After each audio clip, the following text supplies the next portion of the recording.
I'm Mark Stewart, and before this I talked about how Hartford can be financially helped with some legislative action from the state of Connecticut. Let me talk now about what we can do ourselves outside of legislative enactment and at little cost to our own coffers. Number one, it's the proposal called AoA for Attractors of Assets.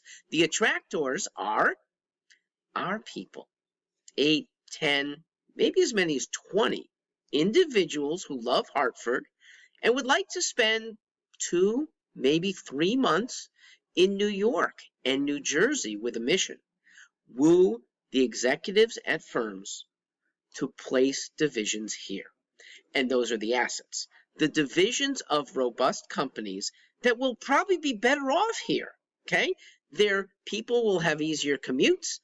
A lot of them will be employing our people at competitive but not oppressive wages. In New York City, they're always oppressive because of that extra tax that has to be paid, plus the extra cost that most people in New York demand. We're less demanding. Oh, and by the way, Connecticut has, of all 50 states, the least turnover of any of the 50 in jobs. That should be very attractive to a lot of employers looking for long-run success. So we fund these AoAs. Yes, I've termed them Hartford Hookers. Remember, Hooker is the originator of Hartford itself. Thomas Hooker was not only a revolutionary in a good way, this is the guy who espoused the values of democracy before Jefferson, Franklin, Hamilton were on the scene, over 100 years before that. So please don't take it as condescending. It's a very good name. Let's hook companies to come here. And we can do that with a decent salary for 3 months and expenses paid. All right, number 2, I call it IHOP. Not for International House of Pancakes, but insure Hartford's own people. Our insurers insure much of the Western world. But how about our own people with a special extra situation? People with good habits who are also pledged to stay good, stay healthy as much as they can, do things that are not so risky to avoid catastrophe. Those people deserve policies that get them lower premiums, get them paid if something still befalls them, but deny pay if they've gone off of their promise. It's a policy that has never been enacted. We should do that first for ourselves. If the state will allow it, Hartford could set up its own insurance company. It doesn't have to be a big corporate endeavor. It could be what's known as a mutual. 3 is G-Force, Graduates for Connecticut Excellence. And the graduates are young graduates from college, 2-year and 4-year, who would like to go away for the week to earn very well, gain skills from employers who are not yet here. So there's some very robust firms in Stamford that need people. There's one really robust firm in Groton, Electric Boat, that is trying to fill 2,000 spots by the end of 2023. They're not going to make it. They have those openings. And in 2024, another 5,000 to 6,000 people are meant to be hired. Many of them are at just above entry level, okay? Kids who have a little bit of skill.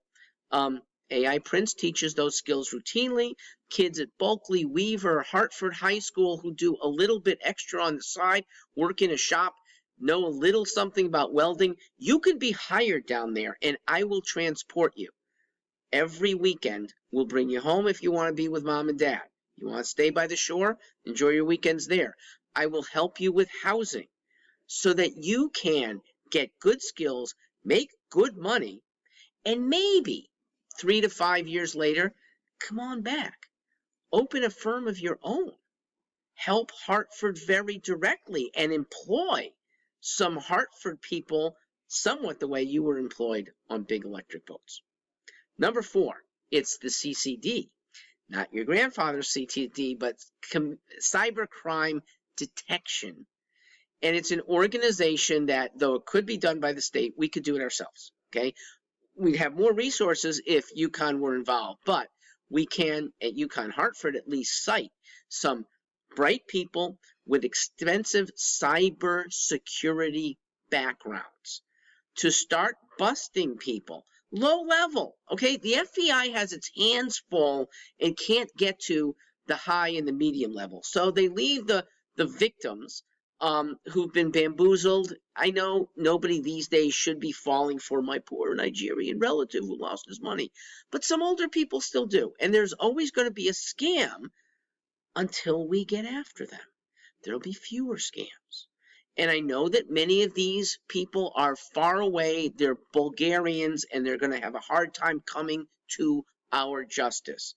But they can at least get shut down before they deprive more people of their bank accounts. Connecticut's a fairly wealthy state, and thus we're a fairly big target for individuals that get preyed on. Financial benefit is what I call cool housings, allowing ADUs, they're known as accessory dwelling units.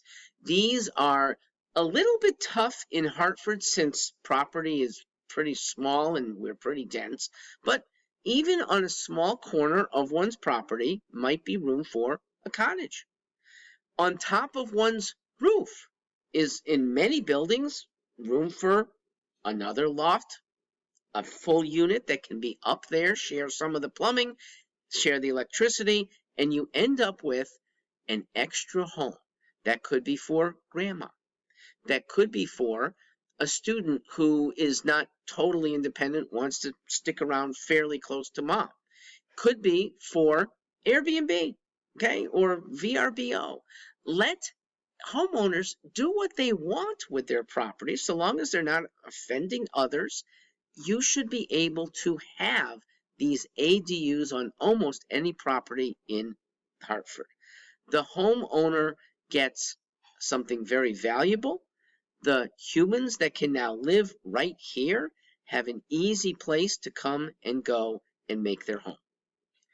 Finally, this is, I know, kind of out there, and I call it THOUGHT, stands for tax haven for objectors to unconstitutional government heists and takings. That is most of our U.S. tax code.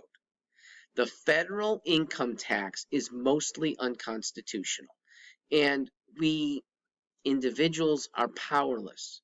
As a group, we might have more power to resist these takings because we don't get many of the services that we paid for. How many of you think, if you're young, that you're going to see Social Security? Unless you're indigent when you're 70 years old, you're not going to. The system is bankrupt. Many other projects you pay into, they will not serve you at all. These are university research projects done on the Pacific Coast. These are strange experiments done in labs that have no effect on you, and yet we are paying for it. Unconstitutionally so, because the federal government has not been empowered to do this. So, withhold 50%. Now, if we can do this as a group, a mayor's protection, the police force committed to protecting if the feds get all uppity, but maybe it's a good enough compromise to say we're above board, conscientious, we are paying our share, and our share is probably no more than 40%. We'll pay you 50%, but let us keep the other 50%. And if you have a federal government willing to do that, it puts, Biden should love this, okay? It reduces the deficit dramatically. It whittles away at the debt dramatically. We don't have to borrow as much as the feds. And we get the choice of what we want to pay for and withhold things that we don't want to partake of and are unconstitutional.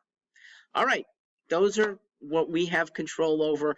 I'm committed to pushing on all of them. I hope I will see you in the coming weeks.